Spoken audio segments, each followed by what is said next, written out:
2016 bahorni qarshilaganda o'shanda yuziga tushardi ikki qora zulfi yarashib. Chiroyli kulishidan qalbda hayajon oshardi, o'ziga yarashardi tikilib qarashi. Gap so'zi ma'noli va odob bilan gapirardi.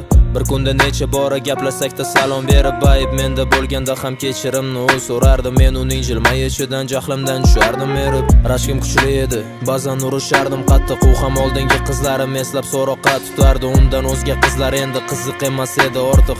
Ba'zida qo'ng'irog'im tunda uxlamay kutardi.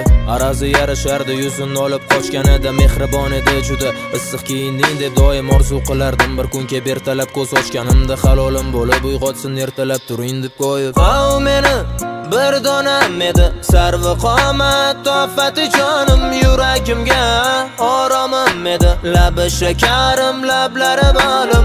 O meni bir donam edi sarvi qomat tofati jonim yuragimga oromim edi labi shakarim lablari balim. Yo'q u aslida unchalik chiroyli emas ekan. U ham hamma qizlar kabi oddiy bir qizil qatori sevgini qoyillatsa-da vafoni bilmas ekan. Soddaginam desam u bugun boshqasin xushdori.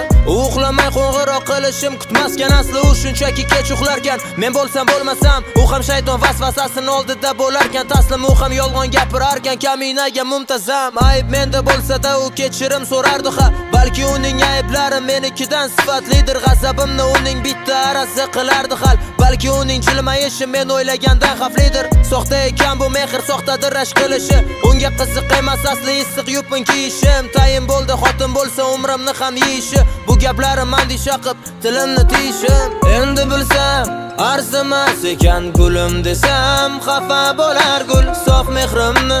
U bilmas ekan lekin qalbimdan ketmadi butkul. Endi bilsam arzimas ekan gulim desam xafa bo'lar gul sof mehrimni. U bilmas ekan lekin qalbimdan ketmadi butkul.